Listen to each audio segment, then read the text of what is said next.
आपने कैसे और क्यों इस्लाम मुखालिफ किताब लिखने का फैसला किया? आपकी जिंदगी ईमान के लिहाज से कैसी थी? आपका ईमान किस पर था? आपका सबसे भारी और अफसोसनाक इजहार क्या था जो आपने इस्लाम के लिए इस्तेमाल किया? आपके करीबी लोगों का रद्द अमल क्या था जब आप मुसलमान हुए? मैं सोचता था इस्लाम झूठ है, इस्लाम एक खतरा है। मुझे 2000 से ज्यादा मौत की धमकियां मिली और आखिरकार मैंने इस्लाम मुखालिफ किताब लिखने का फैसला किया। खुदा मुझे इशारा दे ताकि मैं 100% जान लूं यही दुरुस्त रास्ता है। मैं इस वजह से 2 दिन तक सो नहीं सका। मैं इसे तस्लीम ना कर सका। ये इंतहाई अजीब था। अस्सलाम वालेकुम भाई जोराम एंड क्लेवरन, आपके आने का शुक्रिया और आपको देखकर बहुत खुशी हुई। मैं पहले आपसे ये पूछना चाहता हूँ कि जोरम कौन है? वालेकुम अस्सलाम। मुझे बुलाने का बहुत शुक्रिया। यहाँ आना मेरे लिए बहुत इज्जत की बात है। जोराम वॉन क्लेवरन 23 जनवरी 1979 को एम्स्टरडैम में एक आम से घराने में पैदा हुआ जिसमें बाप, माँ, भाई, छोटी बहन और एक बिल्ली थी। एम्स्टरडैम में मैं एक प्रोटेस्टेंट घराने में पला बढ़ा। हाई स्कूल से फरागत के बाद मैंने कंपैरेटिव रिलीजन पढ़ा। मैं चंद साल एक उस्ताद रहा हॉलैंड में और ख़ुसूसन मेरी ज़िंदगी में बहुत सी चीज़ें थीं। जब मैं एक अमूमी नज़र डालता हूँ और जब इस्लाम की बात आई तो मैं सियासी तौर पर फ्रीडम पार्टी की तरफ से सरगर्म हो गया। मैं पार्लियामेंट का मेंबर बना और बिलाखिर मैंने एक इस्लाम मुखालिफ किताब लिखने का फैसला किया। इसका आगाज़ एक इस्लाम मुखालिफ किताब से हुआ, फिर ये खुदा की तलाश में बदली और एहतताम मेरे मुसलमान होने पर हुआ। आपकी जिंदगी ईमान के लिहाज से कैसी थी? आपका किस पर ईमान था? मुसलमान होने से पहले मैं इस्लाही चर्च से एक प्रोटेस्टेंट ईसाई था। हम बाइबल पढ़ते थे, हम सबके नाम बाइबल से थे, हम सबका बपतिस्मा हुआ था, हम चर्च जाते थे वगैरह वगैरह। यानी हम इस लिहाज से काफी हद तक ईसाई थे। जाहिर है कि मेरा खालिक कायनात पर ईमान था, मेरा जन्नत दोज़ख पर ईमान था, मेरा फरिश्तों की वही पर ईमान था और जाहिर है उस चीज पर भी जो ईसाइयों को मुसलमानों से अलग करती है। यानी मेरा ये ईमान था कि यीशु मसीह खुदा के बेटे हैं और ज्यादा फलसफियाना लिहाज से मेरा ईमान था कि वो खुद खुदा हैं। मेरा दोबारा जिंदा किए जाने पर ईमान था और जाहिर है कि मसीह अलैहिस्सलाम की मसलूबियत पर भी, और मेरा कफारे पर ईमान था। लेकिन ट्रिनिटी एक इंतहाई पेचीदा तस्वुर है। ख्वाह आप माने या नहीं, ये वाकई बहुत पेचीदा है क्योंकि बाइबल में खुदा के बारे में कहा गया है कि खुदा लाफानी है। लेकिन अगर आप लाफानी हैं लेकिन फिर भी आप मर जाते हैं तो आप बैक वक्त लाफानी और फानी नहीं हो सकते। यही वो चीज थी कि जब मैं जरा बड़ा हुआ 16-17 साल का तो मैंने इस पर एतराजात शुरू किए कि ये लॉजिकल बात नहीं है। मैंने कई लोगों, पादरियों, तबलीगियों, हत्ता के रब्बियों से बात की लेकिन मिलने वाले जवाब ज्यादा तसल्ली बख्श नहीं थे। उसने इसे मेरे लिए पेचीदा बना दिया और मेरे जहन में इस किस्म के कुछ शकूक रह गए थे। लेकिन मैंने कहा ठीक है, इसको छोड़ो। और मैंने एक जज की तरह सोचा, बस यकीन कर लिया। और शायद मैं इतना ज़हीन नहीं कि सारी बात समझ सकूं। इसके बावजूद मैं खुदा पर ईमान रखता था। मेरा फिर भी ईमान था कि मसीह अलैहिस्सलाम एक बहुत अहम शख्स हैं। मेरा ईमान था कि वो खुदा के बेटे हैं, लेकिन इसकी हकीकत को मैंने इसी पर छोड़ दिया। आपने कैसे और क्यों इस्लाम मुखालिफ किताब लिखने का फैसला किया? हाई स्कूल के बाद मैं यूनिवर्सिटी गया और मैंने कंपैरेटिव रिलीजन पढ़ा और एक काबिल जिक्र बात मेरे ख्याल में ये थी कि मेरा कॉलेज का पहला दिन 11 सितंबर 2001 था। मेरे जहन में पहले से ही था कि अच्छा, ये मुसलमान लोग वो जुनूनी किस्म के हैं और ये मजहब सच नहीं है। फिर चंद साल बाद हॉलैंड में एक शख्स थियो वान गोग था। वो एक मशहूर फिल्म साज था और उसे सड़क पर मार दिया गया। उसे गोली मारी गई थी और उन्होंने उसका गला काटने की कोशिश की थी और उसके पेट में एक चाकू घोंपा था जिस पर अयान हर्शी अली नामी एक और लड़की के लिए एक लेटर था जिस पर लिखा था अगली बारी तुम्हारी है। लिहाजा इससे मेरे इस्लाम मुखालिफ एहसासात में इस तरह इजाफा हुआ कि मैंने सोचा मुझे कुछ करने के लिए सियासी तौर पर सरगर्म होना चाहिए और अपने मुल्क को इस बुराई या नुकसान से बचाना चाहिए। आपने इस्लाम की वजह से सियासत शुरू की? हाँ, और इसका ताल्लुक इस्लाम से ही था। यही वजह थी कि मैं एक किताब लिखना चाहता था ताकि लोगों को बता सकूं कि इस्लाम दुनिया के लिए खतरा क्यों है। जब मैं अपनी किताब लिख रहा था, जैसा कि मैंने पहले कहा, ईसाईयत से मुतल्लिक सवालात, शक व शुबहात दोबारा उभरे और जाहिर है ये सच्चाई से मुतल्लिक थे क्योंकि मैं एक ईमान वाला ईसाई था और मेरे ईसाईयत के सवालात को बिलाखिर इस्लामी अंदाज में जवाब मिला। क्योंकि जाहिर है जब मैंने किताब लिखनी शुरू की तो बहुत से लोगों का ख्याल था कि ये कोई सियासी किताब है, लेकिन ये सियासी इतनी नहीं थी। ये एक मजहबी किताब थी क्योंकि मैं लोगों को बताना चाहता था कि इस्लाम एक खतरनाक मजहब क्यों है, और मैंने इसे एक ईसाई नुक्ता नजर से लिखा था। लिहाजा आगाज में मैंने ईसाईयत में खुदा के तसव्वुर और इस्लामी तसव्वुर के दरमियान मवाजना शुरू किया। लेकिन चूंकि मुझे ट्रिनिटी के बारे में ये शकूक थे और मुझे इस्लाम में तौहीद यानी खुदा का एक होना नजर आया, हाँ ये ज्यादा माकूल बात लगती है। और फिर मैंने सोचा ठीक है, मैंने बाइबल दोबारा पढ़ी ताकि अपना ईमान ताजा करूं कि इस्लाम में तौहीद का तसव्वुर ईसाई तसव्वुर क्यों नहीं है। लेकिन जब मैं पुराना ओहदनामा पढ़ रहा था और मैंने देखा कि पुराने ओहदनामे में पैगंबर ने कहा था एक खुदा एक खुदा एक खुदा, और फिर मैंने सोचा ठीक है, मैं नए ओहदनामे में सिर्फ यीशु मसीह के अल्फाज देखूंगा। और फिर मुझे नए ओहदनामे में ये कहानी मिली। एक शख्स मसीह अलैहिस्सलाम के पास आया और पूछा, जिंदगी में अहम तरीन चीज क्या है, मैं जन्नत कैसे पा सकता हूँ। उन्होंने जवाब दिया, दो चीजें हैं। ऐ इसराइल, तुम्हारा खुदा एक है, अपने पड़ोसी के साथ ऐसा सलूक करो जो तुम अपने साथ चाहते हो। तो मैंने सोचा अच्छा, यीशु मसीह भी यही बात कर रहे हैं, ऐ इसराइल तुम्हारा खुदा एक है। लिहाजा मैंने सोचा कि खुदा का ये मुकम्मल मुसलमान तसव्वुर ज्यादा माकूल लगता है, और ये वही तसव्वुर है जो मुझे पुराने और नए ओहदनामे में मिला था। और मैंने जाना कि ईसाईयत बतौर मजहब कुछ और सिखाती है, लेकिन ये खुदा का वो तसव्वुर नहीं है जो मुझे बाइबल में मिला। चनाचे कई हफ्तों के मुताले, हर किस्म की किताबें पढ़ने, फिर दोबारा पढ़ने के बाद मैंने सोचा ठीक है, शायद खुदा की यकताई ही वो चीज है जो हक है। तो इस तरह इसका आगाज हुआ। अपनी तहकीक के दौरान आपने कौन से वसाइल इस्तेमाल किए?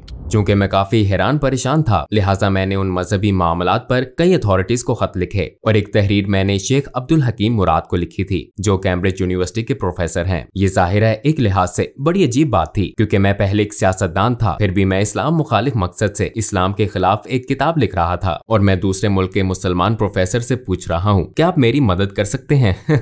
लिहाजा मैंने उन्हें बताया कि मैं एक किताब लिख रहा हूँ, मेरे जहन में बहुत से सवालात हैं। लिहाजा सादा अल्फाज में मैंने कह दिया कि मैं क्यों सोचता हूँ इस्लाम दहशतगर्दी को फरोग दे रहा है, ये औरत, ईसाईयत और दूसरी चीजों का मुखालिफ क्यों है।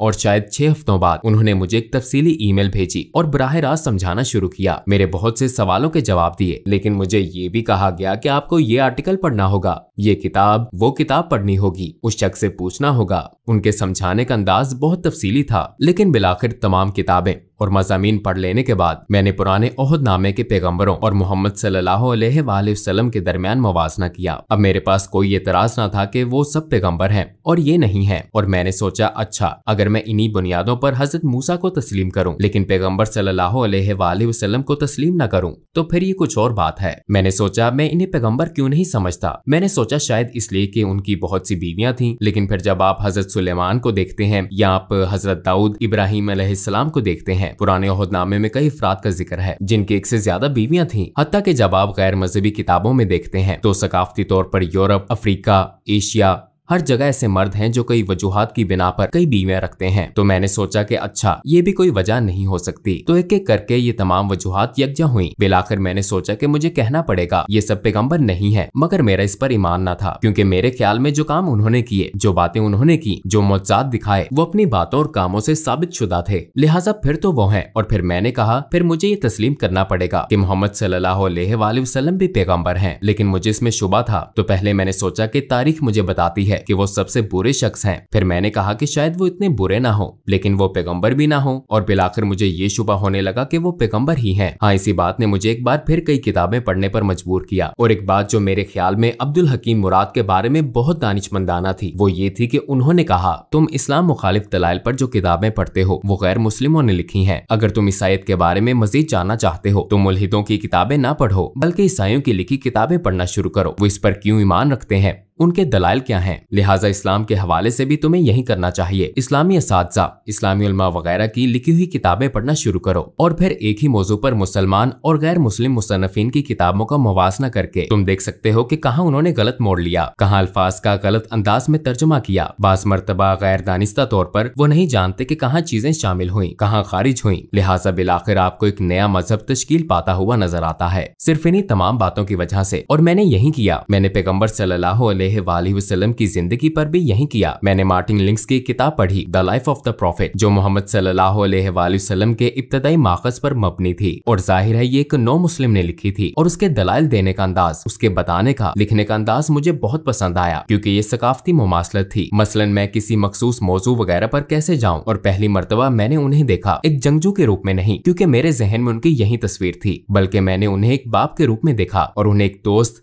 एक उस्ताद और दीगर कई रूप में देखा। और हाँ, तब मैंने उस शख्स को अपने किरदार में देखा और मैंने कहा मैं बहुत कुछ कह सकता हूँ लेकिन ये नहीं कह सकते वो अच्छे इंसान नहीं है। चनाचे उनके किरदार ने मुझे मजीद पढ़ने और मजीद जानने पर उकसाया। अपनी तहकीक के दौरान आपको किस चीज ने सबसे ज्यादा हैरान किया? हिंदा से मुतल्लिक कहानी ने कुछ ऐसा था जैसे कोई स्विच हो, जैसे मुझे बदलना होगा। और इसकी वजह ये थी कि मैंने सोचा हिंदा वो एक दुश्मन अबू सुफियान की बीवी थी और एक तरह से उसने नबी के महबूब चचा हमजा रजी अल्लाह अन्हु को कत्ल करने के लिए रकम दी थी। और मैदान जंग में ऐसा हुआ वो शहीद हो गए, हत्ता कि उन्होंने उनकी लाश के कान नाक काट कर हर जगह घुमाए और लाश की बेहुरमती की। बिलाशुबा पैगम्बर सल्लल्लाहु अलैहि वसल्लम इस वाक़े से बहुत गमगीन थे और फिर कई साल बाद वो ताकतवर हो गए। वो मक्का में बरसरे इक़्तिदार आ गए और फिर वहाँ हिंदा मौजूद थी और मैं ये किताब में पढ़ रहा था और मैंने सोचा कि अच्छा अब इसे मसलूब किया जाएगा, इसके हाथ काटे जाएंगे या कोई और सजा दी जाएगी। लेकिन उन्होंने कहा अभी मैं इसकी शक्ल नहीं देख सकता, लेकिन सबको माफ कर दिया गया है और अगर तुम यही मुसलमानों के साथ रहना चाहती हो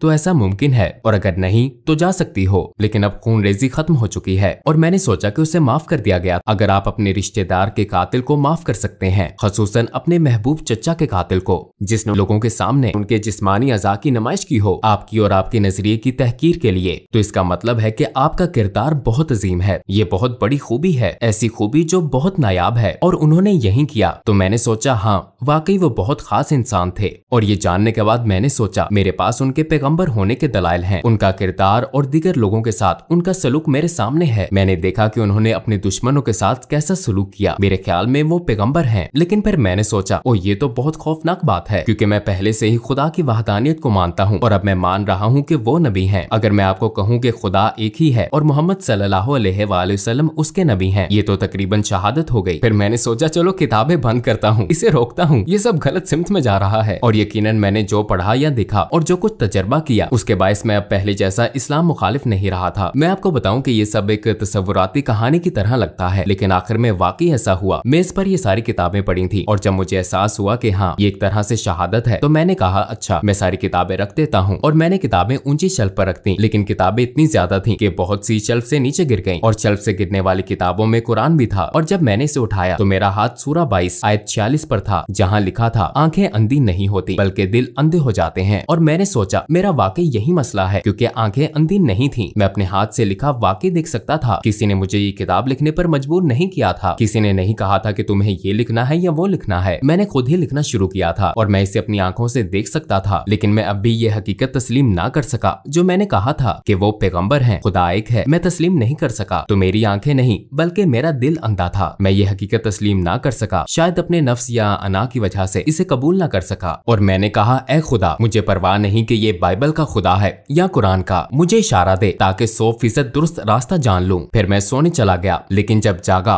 तो मैंने खुद को बहुत महफूज महसूस किया। मैं वाकई बहुत महफूज महसूस कर रहा था। मैंने कभी किसी हवाले से इतना महफूज महसूस नहीं किया। मेरा सारा इस्तराब और शक व शुबहात खत्म हो गए थे, सूरज के सामने बर्फ की तरह। और मैंने खुद से कहा शायद मैं मुसलमान हो गया हूँ। फिर जाहिर है मुझे दूसरे लोगों को भी बताना था। आपके इर्द गिर्द के लोगों का क्या रद्द-ए-अमल था जब आप मुसलमान हुए? अस्सलामुअलैकुम भाई और बहनों, हमने देखा है कि हमारे 80% नाजरीन बाशुमूल इस वीडियो के ने हमारे चैनल को सब्सक्राइब नहीं किया है। जैसा कि आप जानते हैं हम एक गैर मुनाफा बख्श तंजीम है और हमने अपनी वीडियोस पर एड्स बंद रखी हैं। लिहाजा हम सिर्फ इसलिए कह रहे हैं ताकि सच्चाई को फैलाया जाए। ये एक छोटा सा अमल लग सकता है, लेकिन इंशाअल्लाह ये बहुत से लोगों के लिए रहनुमाई का जरिया होगा। आइए अब सब्सक्राइब बटन पर क्लिक करें और एक साथ चलें अब्दियत की तरफ। आपके इर्द गिर्द के लोगों का क्या रद्द-ए-अमल था जब आप मुसलमान हुए? अक्सर का रद्द-ए-अमल मनफी था। यकीनन बहुत से लोगों के लिए, खसूसन कुछ अंकल और आंटियों के लिए एक सदमा था। उन्हें खबरों से इसका पता चला और जब अपनी माँ को बताया तो वो रोने लगी। और मेरी बीवी काफी खुले जहन की थी। हाँ, वो इस बारे में बहुत मुस्बत थी। उसने कहा अच्छा अगर इस्लाम ही आपका हकीकी ईमान है और ये आपके दिल में है, मैं कौन हूँ? और मेरी पिछली मुलाजमत के कुछ साथी काफी जारहाना थे। मुझे 2000 से ज्यादा मौत की धमकियां मिली मुझे सपोर्ट करने वालों की तरफ से जिन्होंने मुझे वोट दिया था। लोगों ने इंतहाई नफरत अंगेज बातें की। हम तुम्हारी बीवी का रेप कर देंगे, तुम्हें गोलियां मार देंगे, हमें तुम्हारे बच्चों का स्कूल मालूम है, वगैरह वगैरह। इनमें से ज्यादातर यकीनन अहमक हैं, क्योंकि वो कंप्यूटर पर फजूल लिखने वाले पागल लोग हैं। तो वो काफी मुश्किल वक्त था और मुझे अपने काम पर भी जाना था। और ये एक ईसाई तंजीम थी। उसके लीडर ने कहा ये नाकाबिले यकीन है और उसने कहा हाँ मैंने तब्दीली तब्दीली महसूस की थी जब तुम रेडियो पर मखसूस मौज़ूआत पर बोलते थे तो कुछ ज्यादा ही नरम मिजाज होते थे, पहले की तरह सख्त नहीं। तुम मुसलमान हो रहे थे और जब मैंने कहा हाँ मैं मुसलमान हो गया था तो उसने कहा कि मैं इस वजह से 2 दिन तक सो नहीं सका, मैं इसे तस्लीम न कर सका। ये इंतहाई अजीब था, लेकिन मेरे लिए सबसे मुश्किल काम अपने दादा को बताना था क्योंकि मेरे दादा मरने वाले थे। उनकी उम्र तकरीबन 93-94 साल थी और वो घर में बिस्तरे मर्ग पर थे। मुझे उन्हें बताना था और मेरी माँ ने मुझे कहा था तुम्हें बताना होगा कि तुम्हारे दादा उनके वालिद थे। तो मैंने कहा अच्छा तो फिर आपको मेरे साथ आना पड़ेगा। वो एक ढाल की तरह थे और मैंने सिर्फ इतना कहा कि दादा मैं मुसलमान हो गया हूँ और फिर उन्होंने अपनी आंखें बंद कर ली और मैंने सोचा कि उनकी सांसें बंद हो गई हैं क्योंकि वो बहुत बूढ़े थे और कुछ देर के लिए वाकई उनकी सांसें रुक गईं और फिर वो दोबारा सांस लेने लगे और उन्होंने मेरी तरफ देखा और कहा चलो कम से कम तुम कैथोलिक तो नहीं बने। तो ये बहुत मजाहिया बात थी। और आखिरी बात रेडियो में मेरे पुराने बॉस ने कहा अच्छा हमें क्या मालूम कि कल को तुम हिंदू या कुछ और बन जाओ। तो मैंने उससे कहा कि मैंने कभी मजहब मुंतखब नहीं किया, ऐसा एक ही बार हुआ जब मैं मुसलमान हुआ था। इससे पहले मैंने अपना मजहब मुंतखब नहीं किया था। मैं एक ईसाई घराने में पैदा हुआ, मेरी परवरिश एक ईसाई तरीके से हुई और मैं बहुत मशकूर हूँ उन तमाम अच्छी चीजों के लिए जो इससे मुझे मिली। लेकिन ये मेरा फैसला नहीं था और सिर्फ एक बार जब मैंने फैसला किया तो वो मेरा मुसलमान होने का फैसला था। और ये सबसे ज्यादा, जैसा मैंने कहा, मुझे लगता है ये मेरा सबसे अहम फैसला था और मेरा सबसे अक्लमंदाना फैसला था। मैंने कभी एक फैसला करने में साल नहीं लगाए सिवाय मुसलमान होने के। जब आपने अपनी पहली नमाज पढ़ी तो कैसा लगा? यकीनन ये एक खूबसूरत लम्हा था लेकिन बहुत अजीब भी था क्योंकि ईसाईयत में आपको इस तरह इबादत करने की आदत नहीं होती। आप हाथ जोड़कर इबादत करते हैं और शायद घुटनों के बल अपने हाथ वगैरह के सामने बैठकर। लेकिन मुझे ये बहुत खूबसूरत लगता है कि आप वाकई सजदा करते हैं, आप वाकई अपने रब के आगे निहायत आजिज़ी से झुकते हैं। तो मेरे ख्याल में ये बहुत आजिज़ाना और खूबसूरत अदा है और हाँ इससे मुझे बहुत खुशी महसूस हुई। आपको 3 सबसे बड़े किन चैलेंजेस का सामना हुआ जब आपने इस्लाम कबूल किया? यकीनन मुसलमान बनना एक बहुत बड़ा चैलेंज था क्योंकि मुझे अपने पूरे खानदान को भी बताना था और ये एक बहुत बड़ा चैलेंज था ये सोचना कि मुसलमान बनना बहुत मुश्किल होगा क्योंकि खुसूसन एक प्रोटेस्टेंट ईसाई के तौर पर मजहबी लिहाज से आपको बहुत ज्यादा चीजें नहीं करनी पड़ती। लेकिन बतौर मुसलमान अमली तौर पर दिन में 5 वक्त की नमाज जरूरी है, खाना एक खास तरीके से खाना जरूरी है, एक खास अंदाज से सोचना जरूरी है, आपके लिए हर लम्हा बेहतरीन रहना जरूरी है अपने खालिक से ताल्लुक के बायस और इस हकीकत की वजह से कि आपको दिन में 5 वक्त नमाज अदा करनी है। ये एक तरह से खालिक की मुस्तकिल याद दहानी है। तो ये आपको एक ईसाई के मुकाबले में इस हकीकत से कहीं ज्यादा आगाह रखता है कि आपका एक रब है। ये मेरा तजर्बा है और मैं सोचता ओ आज 5 वक्त की नमाज पढ़ना मैं नहीं कर सकता, मुझे करना है। तो इस चीज ने सोच मुश्किल बना दी। लेकिन मेरे मुसलमान होने के बाद ये बिल्कुल मुश्किल नहीं था। क्या आप अपने बच्चों की परवरिश भी बतौर मुसलमान कर रहे हैं? आप यकीनन कोशिश करते हैं। मुझे पता नहीं कि आप एक मुसलमान की परवरिश कैसे करते हैं। मेरे ख्याल में ये बहुत मुश्किल काम है, खास तौर पर इस दौर में। जाहिर है जब मैंने शादी की तो मैं मुसलमान नहीं था। आपने एक तरह से अहद किया कि आप अपने बच्चों की परवरिश बतौर ईसाई करेंगे। तो मुसलमान होने के बाद जाहिर है मैं अपने बच्चों की परवरिश बतौर ईसाई नहीं कर रहा। अगर ईसाईयत से मुतल्लिक बच्चों का कोई सवाल होता है तो वो मेरी बीवी से पूछते हैं और उन्हें ईसाई जवाब मिलता है, और अगर वो मेरे पास आते हैं तो उन्हें इस्लामी जवाबात मिलते हैं। लेकिन अक्सर वो कहती है कि अपने बाप से पूछो। मेरी बीवी सबके लिए हलाल खाना पकाती है तो ये बहुत खूबसूरत बात है। वो कहती है मैं 5 खाने नहीं बनाऊंगी तो सब एक जैसा खाना खाते हैं। आप हलाल खाना चाहते हैं तो सब हलाल खाते हैं। तो एक तरह से ये कुदरती अमल की तरह है। इस्लाम के खिलाफ आपका शदीद तरीन और अफसोसनाक इजहार ख्याल क्या था? मेरे ख्याल में इस्लाम एक झूठ है, क्योंकि ये बात मैं अक्सर कहता था इस्लाम झूठ है और कुरान जहर है। लेकिन जब मैं कहता था कि इस्लाम एक झूठ है तो इससे मेरी मुराद थी कि सारा मजहब और उससे मुंसलिक हर चीज। तो ये एक तरह से जहालत का आला तरीन दर्जा था।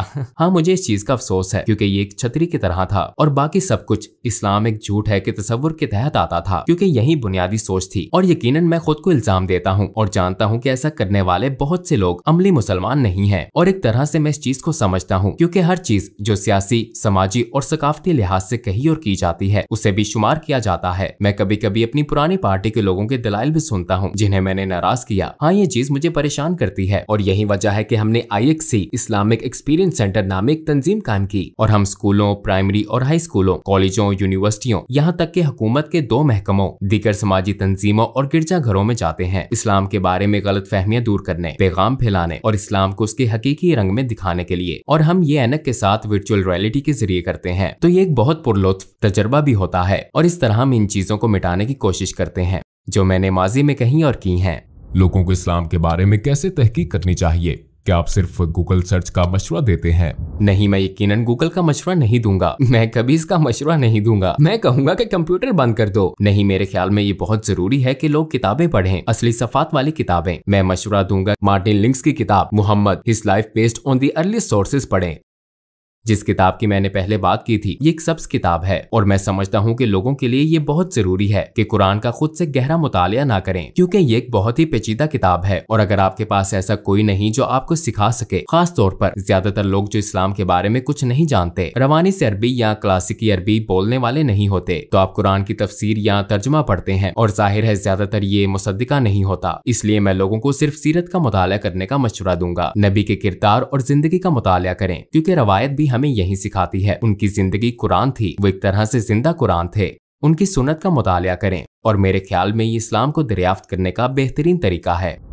और आखिर में आप क्या कहना चाहेंगे? मैं मुसलमान होने के बाद पहले से ज्यादा खुशो-खुर्म हो गया हूँ, इसलिए मैं सबको मुसलमान होने की दावत देना चाहता हूँ, क्योंकि ये आपकी रूह और आपके दिल को खुशी और सुकून देता है। ये सच है, यह आपके दिलो जान से हम आहंग है। कम अज कम इसे इस्लामी नुक्ता नजर से देखें, सीरत नबी को पढ़ने की कोशिश करें, समझने की कोशिश करें कि मुसलमान किस बात पर ईमान रखते हैं, उनके रवैयों से कताए नजर, क्योंकि मुझ समेत बहुत से मुसलमान हैं जो मुसलमानों की तरह नहीं रहते। मैं हमेशा एक मुसलमान की तरह नहीं रहता, हालांकि रहना चाहिए मुझे भी और बाकी सबको भी, लेकिन आप तमाम मिसालों से बड़ी नबी सल्लल्लाहु अलैहि वसल्लम की मिसाल को देखें और अगर आप उनकी जिंदगी का मुतालिया करें तो शायद आपको रहनुमाई मिल जाए। यह आपको सच की तरफ ले जाती है।